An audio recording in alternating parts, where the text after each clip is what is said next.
If you've been curious about why Ayurveda is obsessed with oils, I've got an episode for you. I am bringing on an expert today in Ayurveda oils, and we're going to talk with Osi Mizrahi, the founder and visionary behind OSI Oils, which is a wellness brand rooted in slow beauty. And she has been making oils since 2012. We're going to get into all the different kinds of oils that Ayurveda teaches about. That includes nausea oil, oils for the belly, the breast, the feet, the face, the hair, and how and why they work, also how they're made. And so OC has really great information about how she's produced these oils using information from classical Ayurvedic texts, as well as really beautiful stories from her own life.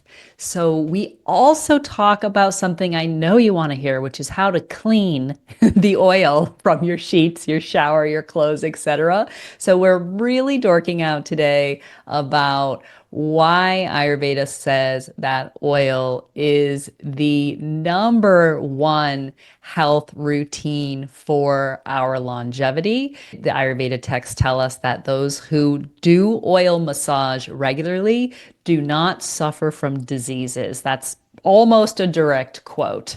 So you don't want to miss this information that's going to get you inspired and get you the knowledge that you need to really integrate oils into your beauty ritual, your health ritual in the way that is right for you and isn't going to put you over to the top with the amount of time that you're investing. So let's get right to it. Osi Mizrahi today on the Everyday Ayurveda podcast.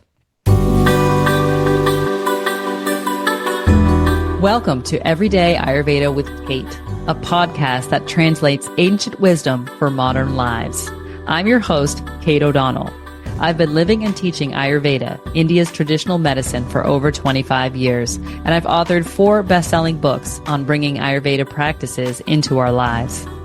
If you're tired of battling digestive issues, hormonal imbalances, menopause symptoms, or are seeking a deeper spiritual connection and purpose, you're in the right place. This podcast is for you, offering practical, accessible advice to help you heal through diet, optimize your daily routines, and enhance your overall well-being. Follow this space for insights on a diet that heals, strategies for better digestion, sleep, hormone health, and direction for finding a deep sense of meaning and purpose. Join me, my pod people, for this empowering journey into self-care and self-discovery. Together, we'll explore how to bring balance and vitality into your everyday life. Let's do this.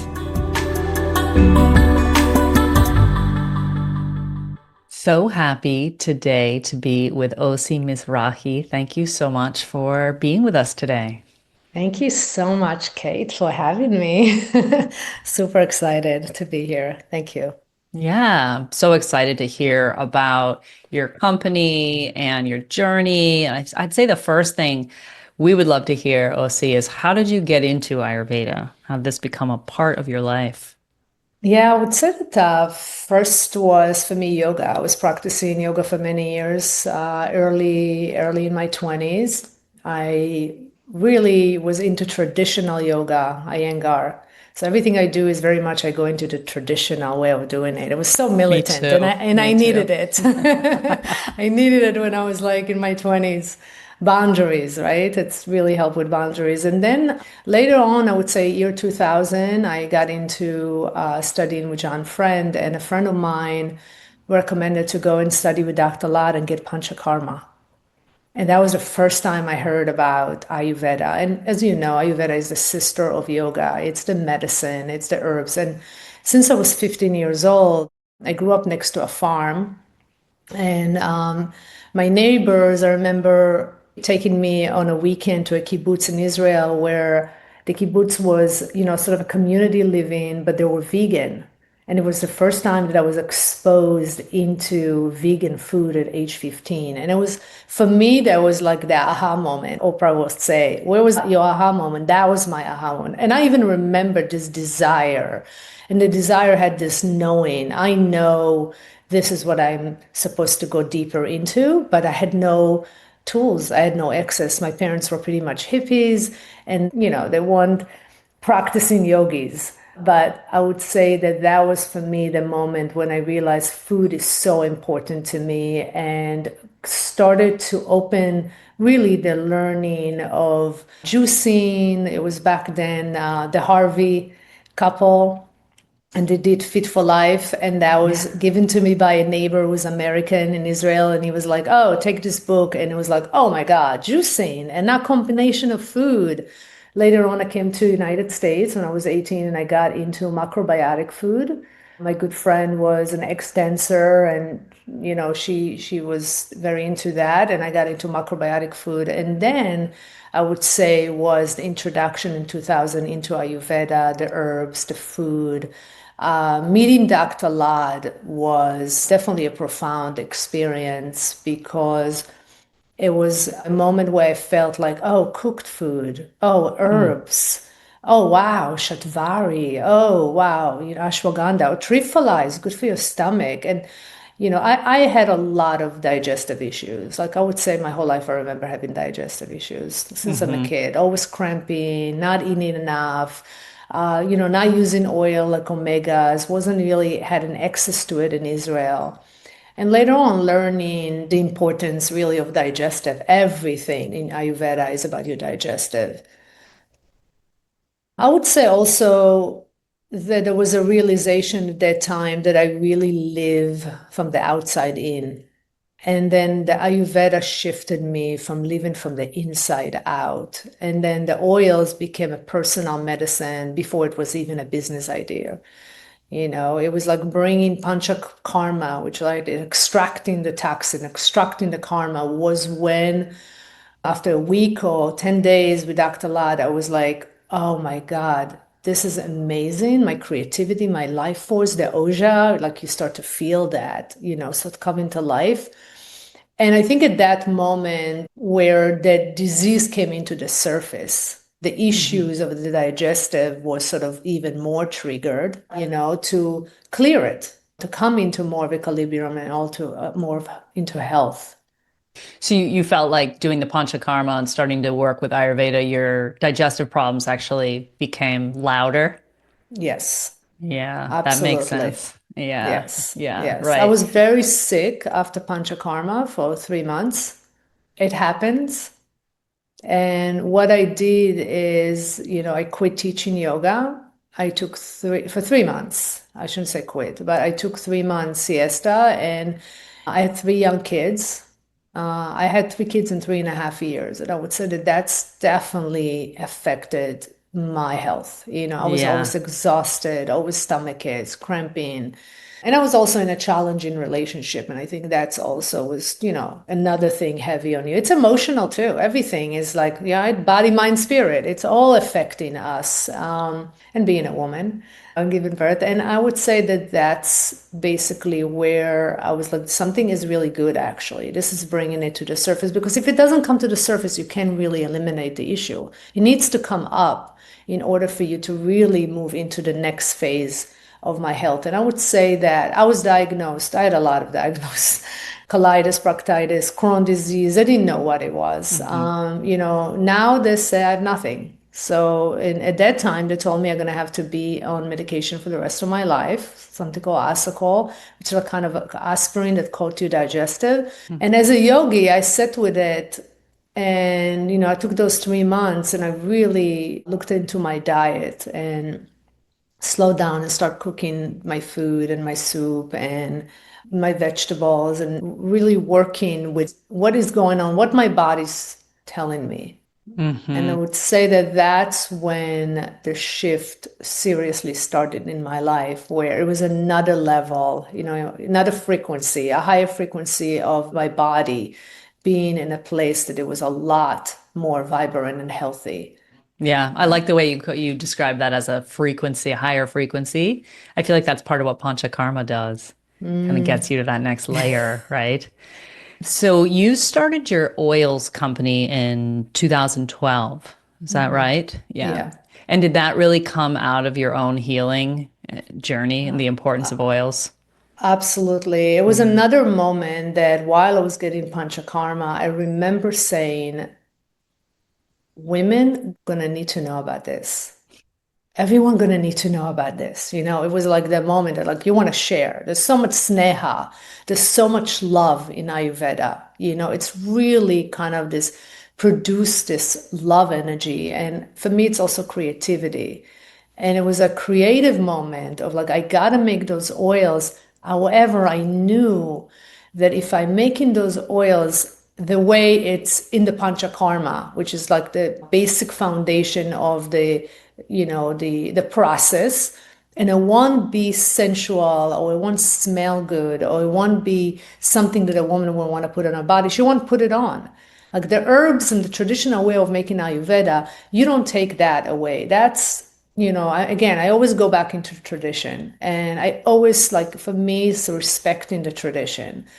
And so I knew that what I'm putting on my body, the smell of those herbs, they're going to my body, through my skin, through my biggest organ. But I was saying, I don't know if women are going to want to use it unless it's going to be attractive to them to use, which is smell. I don't use perfumes. I think I used maybe perfume in my early 20s. I don't use perfume. For me, those oils are perfumes. The perfumes made out of natural herbs and natural clean essential oils. And that's basically was the aha moment for me when I was getting panchakarma, is that I want other women to be able to and to want to use it. So it started in my kitchen, and I started to formulate the herbs and then playing with the essential oils. What do I want? I mean, like my signature smell is sandalwood and rose, basically. It's like my passion. Sandalwood will come from the region where I grew up in the Middle East. And my grandmother, if you read my book, Desert Flowers, my grandmother had a huge rose garden, and I would spend my afternoon with her. So I use those two herbs in a lot of my products. Not everything, but my breast oil have more jasmine. But the point is that I source them with very good source. Which country have the you know France will have lavender. India, you get the Shadvari from, and ashwagandha and triphala, and different countries. My oils for feminine, it's Bulgarian rose, Damascus rose. It's really hard to source it. And so basically that was my thing, is that I want women. It's like sort of like, I used to watch the film Coco Chanel, and I'm like the holistic of Coco Chanel, doing it for all my friends. She used to do hats for all of her friends. And I love that. I'm like, I want all my friends to try my oil. So I basically gave my yoga students the oils to try. I would make them small batches, and they would give me feedback. I like this better, I like that better, I like the smell, this is too strong, and that's how I started to formulate the oils. And the first one I really created was the belly oil, because I had a lot of digestive issues, and I realized, marma point around the belly and massaging your belly is a life changing. In fact, going back to your first question, that's really what made a shift for me, is that I started doing daily massage. And it wasn't, you can start gentle, but I would make a fist and massage my belly and really work my digestive, massage everything. And go back to my grandfather, who, when you read in the book also, I talk about it, he taught me how to give massage. It was like, treat it like dough, work it and work it and work it. And that's what I do with my digestive. I work it, and I work it almost probably every day I do belly massage. So what's in the belly oil? That was the first one you developed? Yeah. Yeah. The belly oil, because it's the women organ, I wanted to make also that they have wild yam, and because it's digestive triphala. Those are like few things that are in my oils, but I also, in the holidays in Israel, we use orange blossom. Like in the Jewish holidays, my grandmother would walk with a bottle of orange blossom. So it was like it reminded me again of my home. So I put orange blossom for the belly oil. It smells incredible. Mm. And there's a lot of other great herbs that are good for digestive and good for the women organs. It's very important to me. I'm going through menopause right now. So I'm like, okay, digestive issue, not menopause. So I make, I literally make the products that will benefit me and my friends and my students and everyone around me. And then it became a brand. Yeah, yeah. And so you started in the kitchen. So you're taking carrier oil, like is sesame, is that your base for the most Sesame part? oil, Yeah. sesame. Some have like my hair oils. I wanted to put also coconut oil. Mm-hmm. And I would get a base of, because the herbs are cooked, they're cooked for 3 days. So the herbs have to be first cooked and open up. It's like a flower. It needs to really, like, make a tea out of it.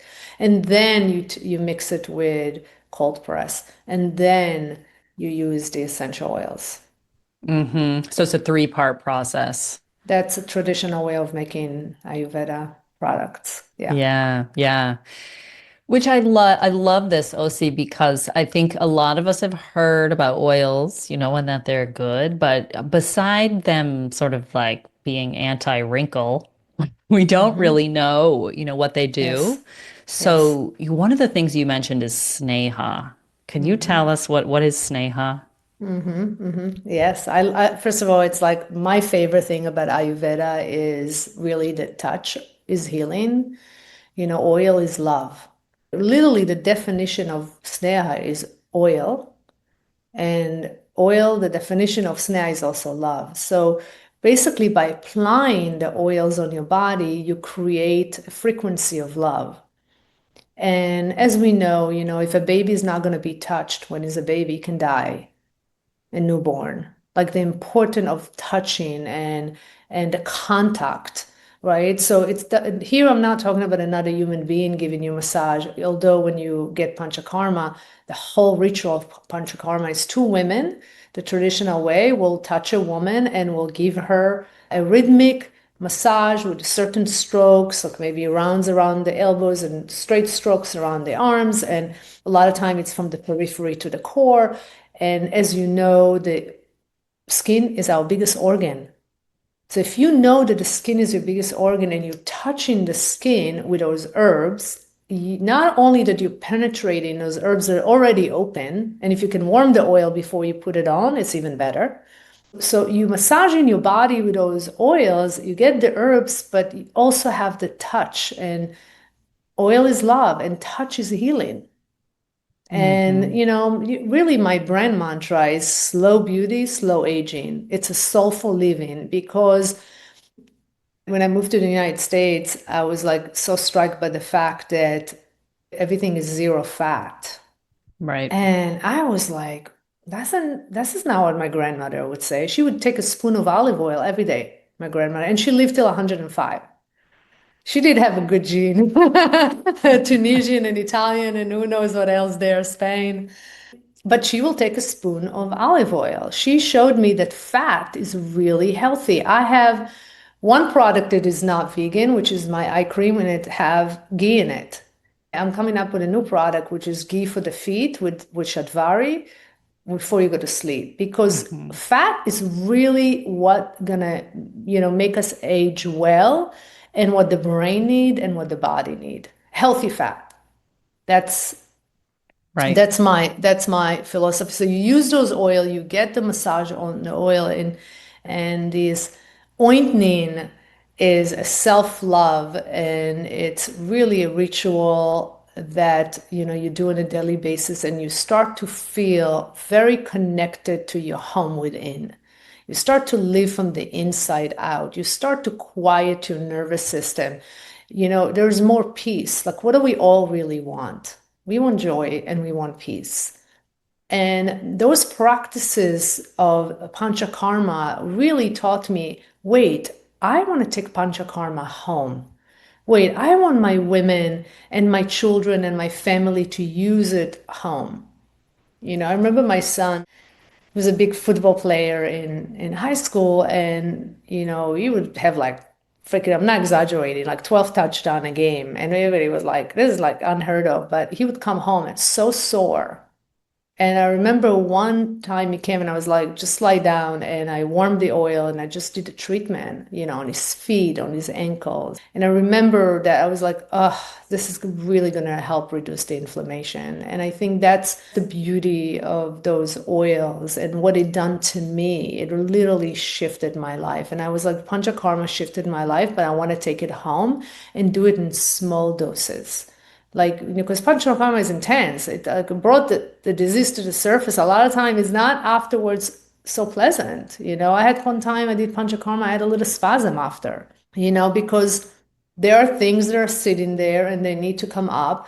But if you do it at home gently and you massage your arms and you massage your ankles and all your joints, you lubricate your joints with those great oils and you warm it a little bit and then you go take a bath. Or like me, I do the oils, kind of dry them up, put my PJ on, and I go to sleep. Days that I'm really stressed and you know, it's not always that I don't get as much stress as I used to. Even running this company, we're pretty calm how we working.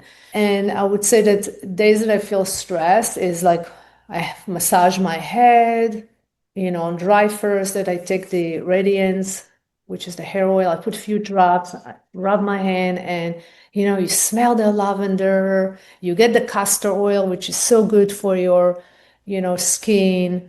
I even have in it amlaki, hibiscus, brahmi, rose petal, rosemary, lavender essential oils. Like, right, you have all those great stuff. You massage your head. You could put a few drops if you don't want your hair to be oily. I don't care. I love oil. So I'm like, I would oil it. Sometimes I wrap my head. Sometimes, I put something on my pillow if I don't want to get it oily. Although all my stuff for oils, my sheets, I have a trick to, to get it, all the oils off. And then I go to sleep and my sleep is so much better, so much deeper. What is your trick, Osi? I know our listeners want to hear this for getting the oils out of the sheets. Yeah, I use, I don't wash my dishes with, Palmolive, the old Yeah. Oh, way of yeah. using it, all the chemicals. I actually use that on the area with the oils and let it sit for a minute, and then you wash it, it goes away. I see. So you do like a stain remover kind of. Mm-hmm. Yeah, yeah, yep. Great. Thanks for that. I've also used a trick in the shower, which is Mm-hmm. to sprinkle baking soda and it Mm. like absorbs the oil and then you can just wipe with a sponge and it comes right off. This is one Brilliant. of the things I will say, that I working in the United States and people aren't used to oils and neither is our plumbing. So Mm-hmm. I have to like teach people Yeah. that, like how to kind Yeah. of keep your shower Mm-hmm. clean and Mm-hmm. also boiling a kettle of water once a week and putting that down the shower drain. Mm-hmm. That'll keep Smart. it. Yeah, that's one that one of my students figured out and it works. It just keeps the Mm-hmm. plumbing from getting Mm-hmm. backed up. Yeah. And I also have oil pajamas, Nice. that I wear. Love Yeah. it. I love Yeah. it. I like that you mentioned that you put the oil on sometimes and then you don't take the shower. You just put your Mm-hmm. pajamas on and go to bed. Because I think Yeah. people ask that question a lot. Is it Mm-hmm. okay if I just want to put it on and like go to bed? And I think Mm-hmm. if Mm-hmm. you're dry and you're going to absorb the oil, right, then Yeah. it's probably going to be okay. Mm-hmm. Yeah. If you can put the oils and go into sauna, it's even better. You know? Absolutely. Yeah, Yes. that's Yeah. incredible. And then if you do more of a deeper treatment for your hair, and you like me, you can pour half the bottle up on your hair and your scalp, massage it, and get it oily. The way to get rid of the oil and stay with it for an hour or two, and like whatever, do things in the house, read a book, do something like really more of a nurturing, maybe nighttime ritual. And you can do it once a month, twice a month, a treatment like that. I would say to wash it, you basically put a shampoo first all over the head, and then you put the water to wash. So that's another thing to remember if you want to get the oil off your hair. There's a lot of tricks out there. Yeah. I agree with that one about put the shampoo directly on the oil, no water. Correct. And then you Correct. add a little water because my hair is Yes. super, it's absorbent. So it Mm-hmm. absorbs oils like Yeah. crazy and it's very hard to Mm-hmm. get it out. And then it looks really, I feel it looks very bad. when it's oily, Mhm. So I don't like that. I'm looking for a little fluff, a little body. Yeah, yeah, So gorgeous hair. thank you. But like you, I'll recommend or personally do it, once or twice a month, as you say, and I Yeah. just do like Hmm. full head massage, get it Yeah. on there, and then I'll just wrap the head in, Yes. like an old Yeah. scarf towel, move around for an hour, and Yeah. then, as you say, Hmm. then wash. Or sometimes I Yeah, leave it you longer. nice. You really see when someone get Ayurveda treatments, like you can see that you're an Ayurveda person. Your skin, the glow, the oja, your eyes. I think it's really, this is for me, beauty. For me, beauty is from the inside out. Health is all about the inside out. If you're healthy, you can see it on your eyes, on your skin, on your hair, on your nails. Those are all signs of health, and there's oja and life forces being activated in your body. And really, we want lifespan, and that's what Ayurveda is lifespan. Ayurveda, it's like the Vedas are the knowledge, and it's a lifespan, and it's you using the knowledge to really have longevity. If you have a good, strong health, life force, you're going to be able to be creative. You're going to be able to run your company. You're going to be able to be patient with your kids. Remember, my yoga teacher was like, she was a traditional. I studied with her since I'm 20. I mean, she's still my mentor, Naveen Mishan. And she would say, you teach what you know. And if you come home and you scream at your kids after you do 3 hours of yoga, your yoga practice is the wrong practice. So true. Yeah, so we want whatever we do to basically benefit us. And if I'm practicing Ayurveda at home and I'm more patient with my clients and I have more stamina to work 3 more hours. Last night, me and my son worked together till 7 o'clock at night, and I didn't feel exhausted. It was amazing. I was like so juiced up, and he's like, "Wow, I love to see how excited you get when we work on this and this." And I was like, yes, because it's creativity. It gives you that Ayurveda gives you that creativity. Yeah, I'm dying to know. I got a question for you that I get asked this question often as well.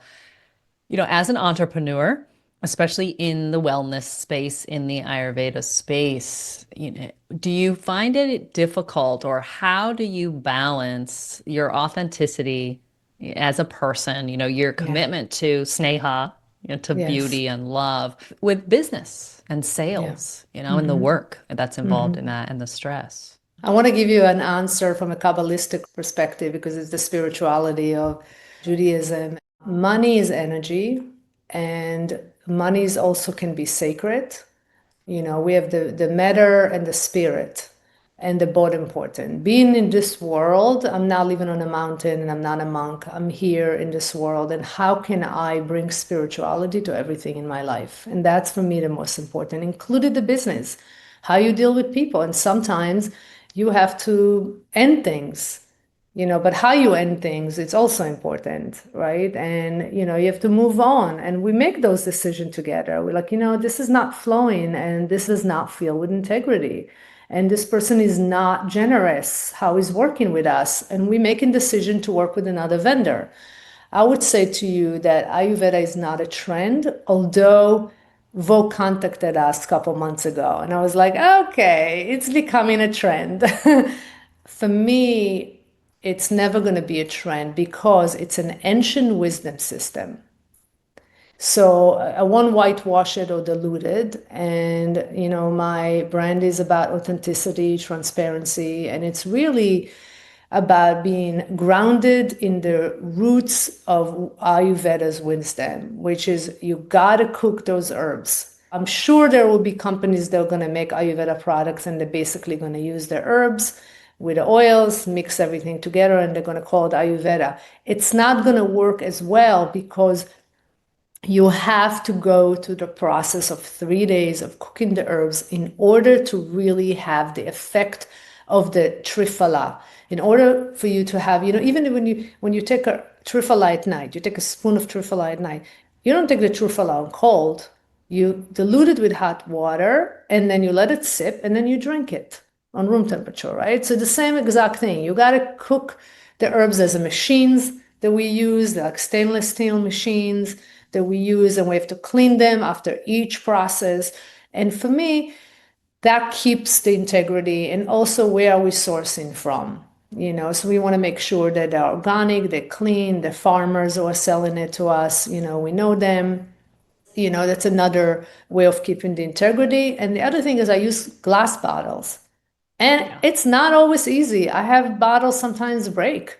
And we have a great customer service. You'll get the new bottles, but I really do not want to use plastic bottles. Although some product like mouthwash, a lot of time come in with a plastic bottle, but more of a sustainable bottle that they can even be washed and reused. And that's because it's in a bathroom and people worry they're going to smash it, right? Right. The pooling, the oil pooling that you would use in the morning after you use your tongue scrape, which I'm a lover of tongue scrape. So this is how we keep the integrity is you have to know Ayurveda. I keep studying. I'm always a student. In October, I'm going to go and become a Panchakarma technician because I've been working with a Kohler spa in Wisconsin and I'm teaching them to do Ayurveda treatments.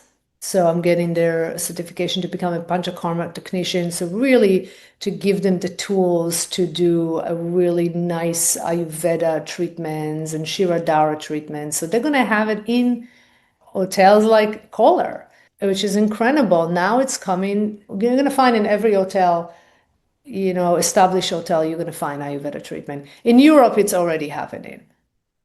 You're right. I think it's one of the ways that we're going to see Ayurveda start to spread is this sort of spa treatments. And I could see that work you've done with creating these oils, and now you're taking it Yeah, into the body work and getting that into the spas yeah, makes so much sense yeah, as a model for moving this yeah. forward.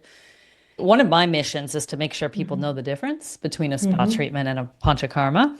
Yes, That there's yes. this like healing modality that you've been a great example Hmm. of how that works, and then there's Yeah. also spa treatments and that those have Hmm. their effects as well, you know. Absolutely. I Yeah. mean, you go get Shirodhara treatment in a hotel every month and you start to develop a relationship with the practitioner and she gets to know your body and it's a beautiful thing to Yeah. to to receive. So I just want to reflect back something I heard you say about this question of maintaining your authenticity in business. I Hmm. heard you say sort of like business is another field in which we practice our yoga, right? And I think it's way harder than like on a yoga mat, right? Yes, I think definitely. businesses, I shied away from it for decades. And once I really got into it, it was during COVID, I had to start Hmm. figuring it out for myself, like Yeah. how I was going to make a living. And I found that the business felt like a spiritual path to me. Hmm. And Hmm. I relate Osi so much to your Hmm. journey and how you're moving like into the spa treatments and the panchakarma therapies and the oils because it's like Ayurveda wants us to do something for Yes. her, Ooh, right? I love that. I've chill all over. Thank you for saying that. Yeah, Yes. and I feel like you're such a great example of this question that I get all the time from folks who come up through Ayurveda school and then want to kind of get out there Hmm. and do something. And I think a lot Yeah. of us have to be entrepreneurs because the Hmm. field isn't so well developed yet. And the answer about authenticity is that it actually, I think, being in business pushes you to maintain your Yeah. authenticity, to, Yeah. the reason that you got involved in Ayurveda Hmm. and in making oils and Yeah. in coaching, and all the Hmm. things. Yeah, Yeah. thank you. I was very close to my dad growing up, and he was a very smart businessman. And I would be probably from age 4, he would take me to a business meeting, and I would sit and listen and watch and hear. And then he had import export. And when I came to United States, I worked with him for a little bit. And he was like, oh my God, he was like always raving. He was my biggest cheerleader. And he gave me a lot of confidence being around men and working with money, not being afraid of money. I worked on Wall Street as a trader for a very short time before I had kids and up to my second son pregnancy. And then I was like, what am I doing? And moved into the yoga, became a career. And everything else. And I would say that the business was, I would say innate in me, and how to do good business is a lifelong experience, and it will always be probably something that, are going to have to work with, because we all, as we do in business in the world, how we do in business, we're learning. It's a learning curve. But I do feel that if you want to live with integrity, and if you want to have good relationship with people, and it's a communication and it's back and forth, and this is part of doing business. This is part of doing business well, is if you stay with integrity, I think everything around would work a little more smoother. Yeah, I It doesn't mean you agree. won't have challenges, but yeah. Right. And it doesn't, it also sometimes is uncomfortable. Yeah. You've been in a lot of uncomfortable situations where, you have to step up. And you know what, Kate, when I feel healthy and when I eat well and I'm well adjusted, and when I practice my Ayurveda and my yoga, I'm actually a way better person to work with. Oh yeah. Yeah. Yeah, tell me about it. I Gotta think get the that's vata down. Yes. seriously. Yeah. Yeah. Yeah. I'm a Pitta constitution, which is very fire. I call that oil manifest, because I am a manifester, but I'm very grounded at the same time. But what missing for me in my element, I have the least I have is the kapha, which is the water, and the slowness. So the oils help me slow down a little. I need to slow down sometimes. I'm very fiery. I love using my fire. I'm 60% fire. And for me to bring the water element once in a while, and if you learn about the doshas in Ayurveda, you would know that, okay, so you need a little bit more water.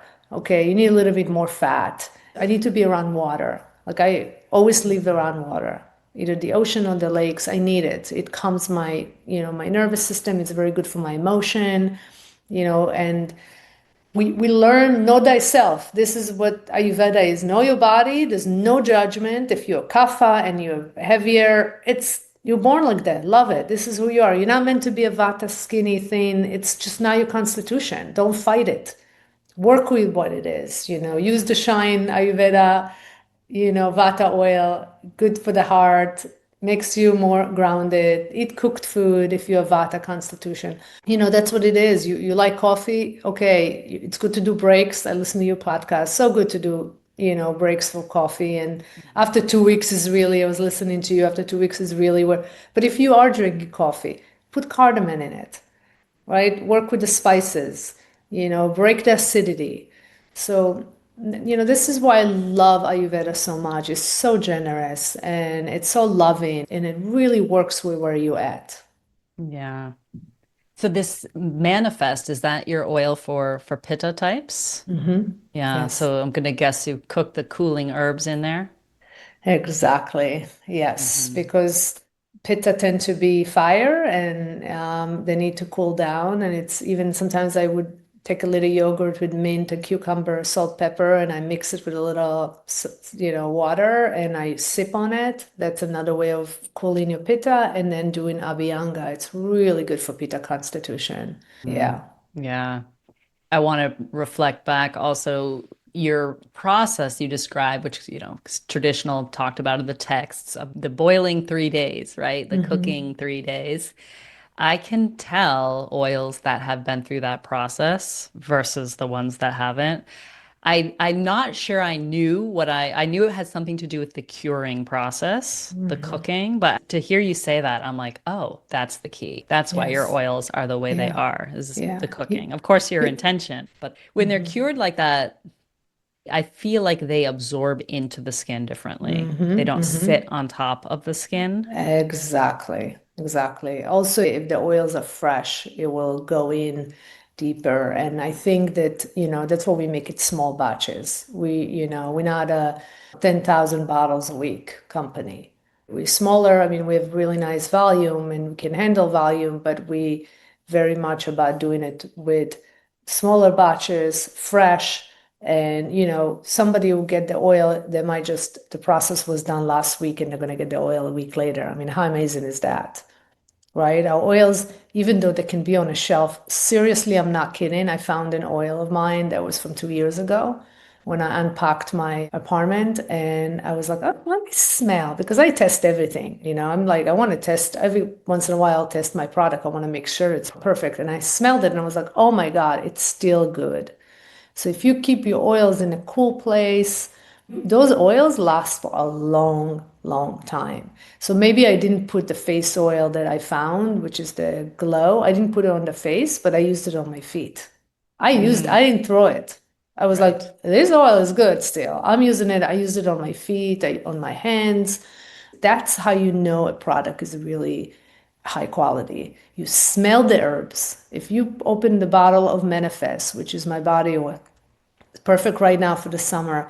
Even though if you're not a Pitta constitution, you can still do a Pitta Manifest. The smell of the herbs, as soon as you open the bottle, you smell them. And that's the beauty I feel of differentiate my company from other companies, is that you really get the full benefit of what Ayurveda oil is meant to be. And it's the herbs, and then you put in herbs, but you're not smelling like, it's not to the point that like, oh my God, it's too much, because you have the rose and you have the sandalwood and it smells great. And it goes into your skin, which is your biggest organs, and it penetrates and it helps your nervous system, your joints.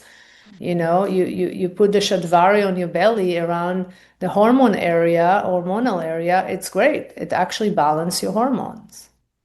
You've got this amazing range of oils. You've got the hair oil, breast oil, belly oil. We have sort of Vata, Pitta, Kapha, Mm-hmm. Nasya, which I definitely want to talk Mm-hmm. about. Mm-hmm. How how would you recommend if someone's listening to this, they're like, "Oh my God, Yeah. I need this in my life." How would you recommend people wrap their head around starting? Mm-hmm. It's easy for me to say, oh, just start. Every woman want a face oil. So I would say if you're new to Ayurveda, but you always you're comfortable using oil in your face. I'm big on oils. I would start. My biggest seller is probably the face oil. It's fantastic. Um, Yeah. yeah, if you like me, you travel a lot, and I used to have a lot of sinus infections after I travel, and as a kid, the Nasia, the clear nostril oil, believe me, it's better than a mask. I actually tested it. I used a mask one time. I was like, I'm getting sinus infection, and I used a mask, and I still got the sinus infection when I flew to Colorado. And then when I used the Nasia on a different time, 6 months later, I did not get the sinus infection, because Yeah. you get bacteria on a plane. So use the Nasia oil, it lubricate your sinuses, it lubricate the membranes and protect you. You have eucalyptus in it, right? You have like sandalwood in it. There's such a great ingredients in the products. And by the way, if you go to my website, ocioils.com, I actually have a list of the source, where the product's coming from, what are the herbs are in each product, and how to use. And as we grow, you're going to have even more library of knowledge of about Ayurveda. So yeah, and start things, make it into a micro ritual. Mm. Small present intention, breath. Put the oils on your feet before you go to sleep. That's huge.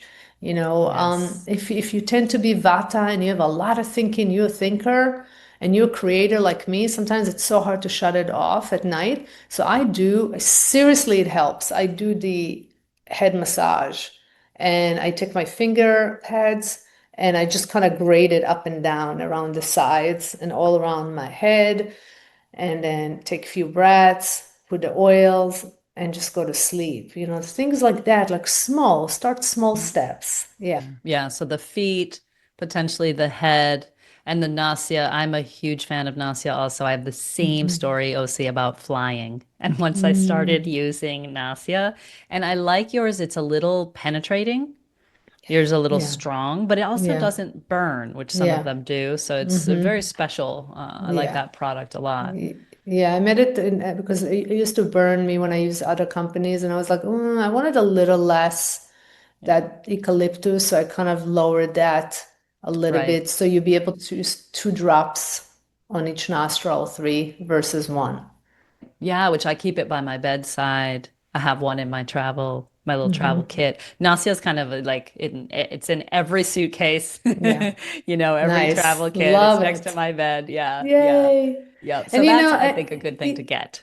yeah, yeah. And if you're going through hormonal stuff, it's really good to use the breast oil, the belly oil. I also have feminine oils around the thighs and on the outside, and it's really good to, address the hormones and, wild yam, shadvari, ashwagandha, those are great natural hormones. Hmm. I was talking in my newsletter recently about the dedicated products for certain things. Like your breast Hmm. oil was actually the example that I use because I find that, of course, you can massage your breast with oil, period, like any oil, Hmm. right? But I find Yes, that having a product that is for that purpose, I do it. exactly. Yeah, which I Exactly. like that how you're developing Yeah. your line in Yeah. these very specific ways. I do breath of fire a lot of time, and then I massage my breast like 30 times. And it smells like jasmine. It's great. Even before you go out, it smells incredible. I have a yoni oil. If you get dry, it's made out of Damascus rose and shadvari, vitamin E. If you get really dry, you could put it on the outside. And yeah, and most, if you're pregnant, the belly oil, I would not use the belly oil because you have castor oil, but otherwise, every woman after, and before nursing, it's great. Getting your nipple ready for the oil, very important. I remember I was nursing, it was like, oh my God, so painful the first 2 weeks till your nipple gets used to, the constant sucking on the baby. So you can even prepare your breast before. That is great. Yes, amazing. And I noticed on your website there, OSIOils.com, there's a resources tab. I'm going to guess that's a Hmm. place where people can go to learn more about, how to Exactly. Abhyanga and whatnot, how to do the different types of massage. Yeah. Yes. Great. Yeah, Hmm. great. So we'll make sure that is in the show notes. Also want to let people know, OC, you're working on a book that is Yay. coming out in Desert Flower. It's coming out this fall, right? Yes. About your personal story. Yes, there's definitely a Yeah. personal journey, disease and going through divorce and building a company and how all the tools, my toolbox, yoga and Ayurveda and everything, how it assists you through any crisis in your life and Hmm. how you can bloom and shine and look great in any age. So yeah, it's coming up. My website is osimizrahi.com. I also do coaching for women, entrepreneur who really want to go to the next level of their evolution. And I only take 8 clients a year. I don't take a lot, and I work with them, personally one-on-one. And yeah, and really excited to share all of this love, Sneha. Yeah, I can feel you've got the energy for sharing, which is great. And I love that you're helping female entrepreneurs. That's fantastic. So we'll put that in the show notes.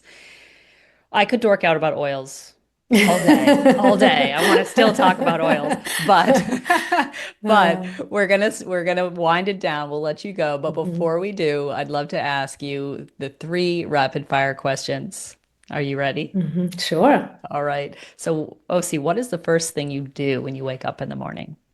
Oh my God, I'm obsessed with tongue scrape, oil pulling, and then I do birth of fire. That's my morning rituals. Nice. How long do you Hmm. do oil pulling for? I do it like about a minute, 2 minutes. I kind of build it up. In the beginning, it was Yeah. like, oh my God, a whole minute. Then I was like, oh, okay, I'm gonna go to put the hot water on while I'm still doing the oil pulling. And yeah, so the longer, the better. If you can go up Right. to 3 minutes, it's amazing. Yeah, I've got that up to 10 now by multitasking. So Ooh, like you yeah, said, look you're at putting the you. water on. Oh yeah, I'm emptying the dishwasher, I'm like Exactly. Yeah. down at the laundry. So Yes. I'll do like chores while I'm Beautiful. 10 minutes yeah. is the best. If you can do three, great. And once you start using the tongue scrape, your life will change. You will never not use a tongue scrape. It's such a refreshing feeling. Sometimes I just do the tongue scrape before I even brush my teeth. Oh, Because yeah. it's enough. You clean up the all the toxics from the night before. Yeah. Absolutely. Absolutely. Okay. First food or drink? Ooh, I'm such a hot water drinker. I drink it all day long and I start it first in the morning. Sometimes I add a little lemon and pinch of salt because I have low blood pressure. So a little pink salt, it's really good for someone with I can run for hours. That's why, low blood pressure. It's good for a lot of things, but it gets me sometimes to a place where, I get lightheaded. So I hot water, lemon and salt cover that up. And it's really Mm, good for digestive. It clears your whole digestive first thing in the morning. And then throughout the day, if I'm really busy, I will keep drinking the hot water. yeah. Even in hot weather? Yep, absolutely. Like the Yeah. Bedouin. Amazing. How about what your wind down routine at night? Ooh. I mean, I love my eye cream, Sacred. It's made out of ghee. And I don't just put it on my eyes, I put it on my lips, my face. I just love it. And last night I did that. And I just give you like really what I did last night. And I put ghee on my feet, which had vari. That was like, and I would say every other day I do the Abhyanga treatment with Manifest. Oh, before bed. Yes, Yeah, I like that. So every other day you'll do full body, and then on yes, the off days you'll do face and feet. yes. Yeah, I like That's my that. thing. Yeah. Yeah, I like that.